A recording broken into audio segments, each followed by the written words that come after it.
Let's understand the legal issues related to the case of Sushant Singh Rajput, the powers of police, the powers of CBI and the powers of Enforcement Directorate, that is ED, to take action in this matter. We will discuss about two major acts. Let's not confuse on those acts. One is CRPC, another is IPC. To differentiate between them, let's make it clear that CRPC only prescribes the process of handling a criminal case, the investigation, the inquiry and the trial of the case by courts. So the procedure, how it would be handled, how the charge sheet can be filed, what would be the format of a FIR, what would be the format of a charge sheet, and what are the powers of police to issue summon and all these courts to issue summon and to frame issues and then hold trial. IPC mainly deals with the offenses. That means it describes that what act will constitute an offense and what is the punishment for that offense. So we will be discussing more about CRPC here and then try to understand what are the issues involved and how the things will happen in the future also. As we know, the death of Sushant Singh was reported to Mumbai police. It was reported as a suicide, so they have made a entry and they have not registered a FIR. They have made an entry in the police station diary and holding inquest proceedings, and during which they claim that they have investigated so many people. It's perfectly in accordance with law, but no FIR has been registered. That's a fact. Subsequently, after 40-45 days of the death of Sushant Singh Rajput, his father, who is a resident of Patna, made a written complaint to the Patna police, on the basis of which Patna police has registered a FIR. The allegations as made say that there was abetment of suicide and it's not a plain suicide matter, and chances of murder are there, and large amount of money has been transferred from his account to other accounts prior to his death and after his death, and some other allegations. And in that complaint, his father has also named some of the persons.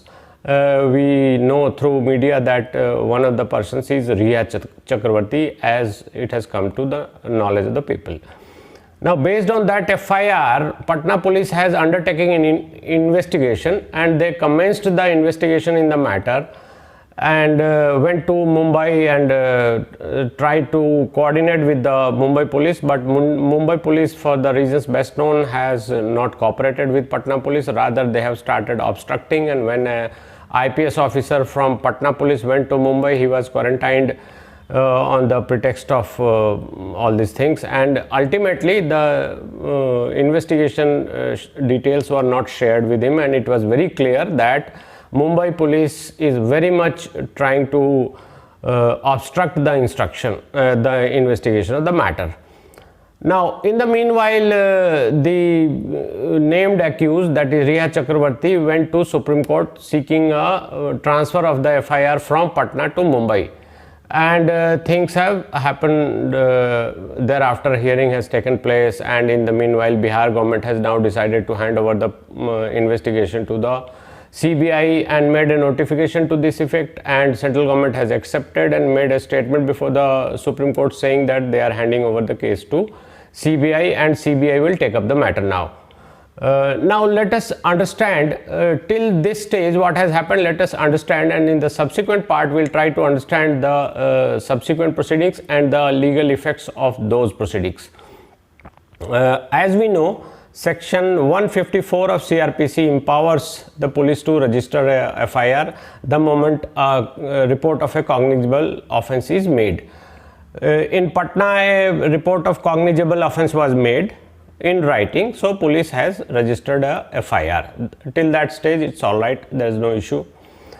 Now the CRPC further says that section 177 of CRPC stipulates that ordinarily the place of inquiry shall be the place where the offence has taken place. Next section is 178, which says that place of inquiry and trial of the matter can be at the places where the offence has taken place in part or partially, So it has 4 subparts A, B, C and D, which says that if part of it has cause of action of the offense, or the offense has taken place in this part, then the police of that particular area, and multiple areas, then the police, which police will have the jurisdiction, which police have the power, which court will have the power, that has all been visualized and prescribed under CRPC. There's nothing wrong in it, and day in and day out it happens that such FIRs are registered by the police where the offense has happened somewhere else. Now coming back to 178, after 178 there is very important provision which will be applicable in this case, that is section 179 of the CRPC, which in this case will be applicable, as I told, because it says that offense triable where act is done or consequences ensues. In this case, that section is written in a bit complex language, and if we interpret that section, in this case what will happen is that the act of suicide, murder, abetment of suicide whatsoever happened at Mumbai, and other criminal misappropriation and all other things happened at Mumbai, or maybe online offense is committed, so nobody knows who has transferred the amount, from where it has been transferred. But the consequences of that act ensues at Patna.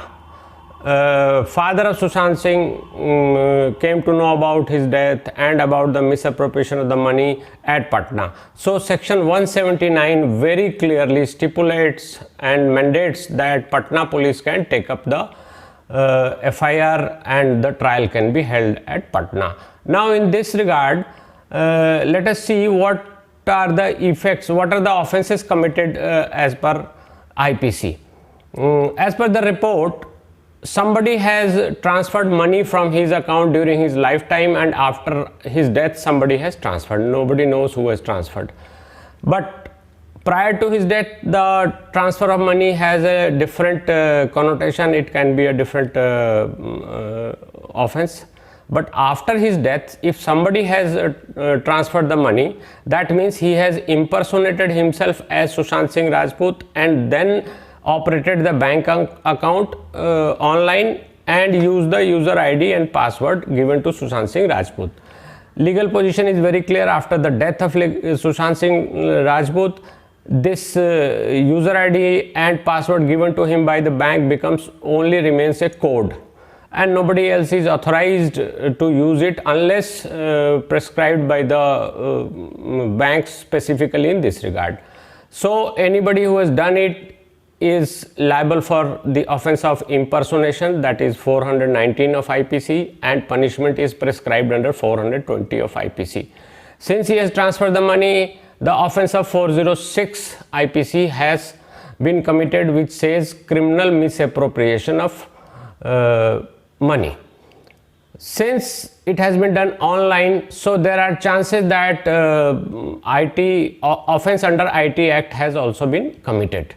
So that's a matter of investigation. But these offenses, besides that, the father of Sushant Singh has also made allegations of wrongful restraint and so many things on that lady, which is a subject of investigation, and subsequently when the investigation takes place, all those things will come out. Now coming back to the further provisions under CRPC, we find that section 180 of CRPC prescribes the place of trial where act is an offense by reason of relation to other offenses. So here it is also very much applicable.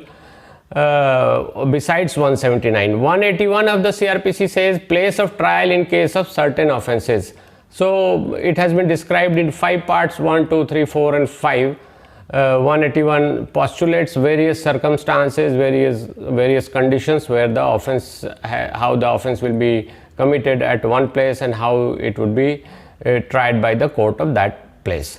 So all these powers start from 177 to 181, if we read clearly, shows that any police of the country is authorized to even act beyond its territorial jurisdiction if there is a nexus of the crime committed. So whatever Maharashtra police has done is clear violation of all these sections, and their claim that Patna police has no powers is in clear contradiction to all these sections. So whatever Mumbai police has done is illegal on the face of it. Now other provisions, let us examine other provisions for the knowledge of a common man, so that a better understanding of the happenings of this case can be made. Section 78 of the CRPC empowers the court to forward the warrant to any court of beyond its jurisdiction for execution beyond its jurisdiction. That warrant may be sent directly to the executive magistrate or through police of the concerned court. Now section 79 is another circumstance where the police of the court concerned, the police station concerned where the crime has taken place, is authorized or is asked to execute the warrant by the court concerned, and the police officer can take that warrant even beyond the territorial jurisdiction of the court concerned and execute it. The only provision is that he will get an endorsement from the concerned police station where he is going to arrest any person. But there is an exception that the police can even arrest anybody without any warrant. So understanding in this case, if Patna police comes to know about some criminal at Mumbai, they will not wait for issuance of warrant, or they will not go back to Patna, get warrant and then come and then arrest. It's not postulated in CRPC. They can straight away arrest him and take him to Patna. Once a person is arrested beyond the territorial jurisdiction, the provision is for transit remand. Transit remand, all of us know that beyond the territorial jurisdiction, if somebody has been arrested, he would be produced before the court in which area he has been arrested, or if the police is confident that he can produce him before the court concerned where the offense is registered, then within 24 hours, then the police may take him straight away to that court or produce him before the court where the territorial jurisdiction lies, and will request for a transit remand. The court there can grant transit remand, can refuse transit remand, and even release the person arrested on bail. This happens very often in the courts, and it's a routine matter. It happens. In this case, Patna police can arrest anybody in Mumbai even with warrant or without warrant and produce him before the Mumbai court, or take him directly to Patna without producing him to the Mumbai court. These are all freedoms given to the police for conducting a fair investigation in the matter. Now, section 101 of the CRPC says that the police has powers to search any place beyond its territorial jurisdiction. That means the Patna police can search any place in Mumbai. Section 102 further says that if during the search anything is seized, Patna police can seize those things. Let's suppose that money which has been misappropriated or any valuables removed from the house of Sushant Singh Rajput is detected by Patna police in Mumbai. They are legally under section 102 empowered to seize that property and inform the court concerned, that is the court at Mumbai, or they can straight away go to Patna court and say that we have seized all these things. So this is the discretion of police, and it is the freedom of police what they are free to do whatever they deem fit. Now if we talk about other provisions of CRPC regarding investigation of the matter beyond the territorial jurisdiction, we find that section 166 of CRPC empowers a police officer to direct the other police officer of another police station to issue a search warrant. That means Patna police can go to the Mumbai police station and say that please issue a search warrant for in this FIR, and we have to go and search that place. That can be done. Then 187 says powers to issue summons or warrant beyond the jurisdiction of the court. That means magistrate has the powers to issue the summon even beyond, even the magistrate at Patna can issue a summon and warrant for Mumbai. That's very much there, and all of us know all these things. And another very interesting aspect which everybody should know is section 39 of the CRPC, which postulates that public to give information of certain offences. That means if I am a part of public, I come to know about any offence, I have some credible information, some reliable information, I am an eyewitness of some offence, I can go to the police or to the court and say that I have seen this crime being committed, so and so has committed the crime. And on verification, police may record my statement, or I can be a witness before the court. So this is very unique. Any citizen has the right. In this case, if some citizen comes with some information, the police is bound to take that information from that citizen. So these are all provisions which empower the police to act even beyond its territorial jurisdiction. Now coming back to the transfer case at Supreme Court. Supreme Court under 406 of CRPC is very much empowered to transfer a case from one state to another state. This power is under 406 of CRPC for transferring a FIR or a criminal proceeding from one state to another state. For the powers of High Court is for transferring a case from one district to another district within the same state. So if it is between two states, Supreme Court 406 will exercise the powers and see all the facts and circumstances, and it is a very routine thing in Supreme Court. FIRs, criminal proceedings are transferred under 406. These are very normal and routine things before Supreme Court. Now coming back to the developments in the case of Sushant Singh Rajput, when the accused persons have approached Supreme Court and the proceedings were being held before Supreme Court, argument was being done, media was following up everything, and everything is reported. In the meanwhile, Bihar government has said that they are handing over the investigation to CBI, and central government on the basis of that has made a statement before the Supreme Court that they have entrusted the matter to CBI.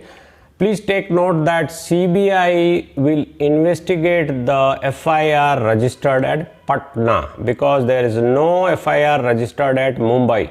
So going by the arrangement of CBI, it will be registered, it's already registered at Patna. CBI will investigate and file its charge sheet at the Patna court. So it's very clear and written on the wall, it will happen, it's very clear. Now let us understand what is CBI and what are its powers. All of us have heard about CBI. CBI was initially established as a Delhi police establishment in 1941 by the British government. When in 1941, when the Second World War was going on, there were charges of corruption and complaints of corruption against British officers as well as Indian civil servants. So this Delhi police establishment was created in 1941. In 46, it was renamed as Delhi Police Special Establishment, and it was not named as CBI even by that time. And some more powers were given, and union territories and all these were handed over to CBI for investigation on the charges of corruption. Thereafter in 1947 our country became independent, and in 49-50 the constitution was being framed, and the issue of CBI, the status of CBI came before the Constituent Assembly for discussion, and Dr. Ambedkar was there, who said that CBI is a central agency, and under our federal arrangement, law and order, policing is a state subject, so central government has no right to encroach upon the state government and to hold investigation as prescribed under CRPC, because CRPC has clearly defined what is investigation, has been defined under CRPC. But that debate was left open, and it was said that CBI will remain there, and subsequently arrangement was made that all the states assemblies have passed a resolution that we accept investigation of CBI before us, and on the basis of that the state governments are recommending cases to CBI and CBI takes the cases. Now let us understand how a case can be assigned to CBI. CBI can be assigned the case by three ways. First is central government makes an announcement that such and such case is handed over to CBI. It can be a case related to central government, or it may not be related to central government. It can be for any other establishment. And second process is any state government says that we want to entrust this case to CBI. This has happened in this case. Bihar government has come forward and said that we are going to entrust this case. We are willing to entrust this case to CBI, and central government has accepted. Third is any court, any high court, any Supreme Court, only any high court or the Supreme Court can entrust CBI with the case. Now coming back to the establishment of CBI, after independence CBI was still working, and in 1963 1st of April there was a notification issued by the Ministry of Home further giving some more powers to CBI, and some central undertakings were handed over to CBI for investigation. So that way the scope and powers and jurisdiction of CBI was widened. And in 1987 again CBI was restructured and several divisions were opened in CBI, and CBI has been in the limelight since then. But there is a controversy with regard to its constitutionality still pending, and in 2013 Assam High Court has admitted that plea and has quashed the constitution of CBI, and then the central government has to rush to Supreme Court and get that order stayed, and that matter is still pending. So the constitution and the legal status of CBI is still under scrutiny before the Honorable Supreme Court, and whatever will happen, it will be decided, and then let us see what happens. But in the turn of events now, the CBI has territorial jurisdiction in all states. So the dispute between Patna police and Mumbai police now becomes an academic debate. CBI has the power and authority to investigate in both the states or in any part of the country. So that controversy now comes to an end. Another turn of event has taken place when ED has registered a case in this matter now. ED means Enforcement Directorate, and it is authorized under the PMLA Act, Prevention of Money Laundering Act, to trail the money and to investigate what is the source of money, whether it is a black money, whether it is pink money, red money. So many names are used and that indicate the origin of the money. Money can be from any crime, it can be a black money, it can be hawala money, it can be from by way of a kickback or some crime money and some questionable source. So ED will now investigate the matter, and ED will scrutinize the bank account of Sushant Singh Rajput and ask the persons who have given the money to his account, and will also inquire about the source of that money and why that money was given, and the ED will also investigate the transfer of money from his account to whichever account it has been done, and ask that for what consideration it has been transferred. So at any stage, if the ED comes to a conclusion that this money has been put in hawala racket or has been utilized for some generating black money, they have powers to take action, and they will take action. Now looking at the turn of events, it is every likelihood is there that CBI coupled with the ED investigation will now take out the very complex and the very complicated and notorious mafia and all those elements operating in the film industry, and let us hope that we'll come to know about all the misdeeds being done at the film industry and who all are involved, what is the modus operandi, how money is pumped into it, how money is taken out of it. All these things will come in this investigation. It is very clear, and the development of the case will disclose all these things to the citizen of this country. Since the media is following each and every development, I hope that these things will come to the light now.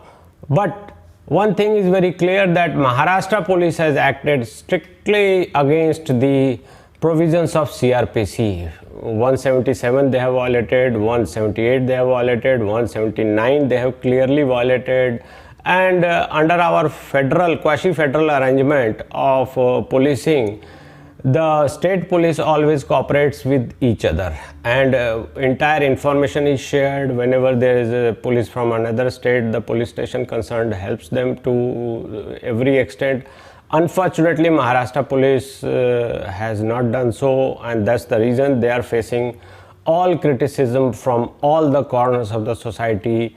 And in a way, it's a threat to our federal arrangement, where now the crimes are interstate and so many states involved. If such a positioning is taken by the respective states, the federal structure of our country will be damaged. So let us see that all these things are now put right, and this case, this investigation would lead to something very concrete in future.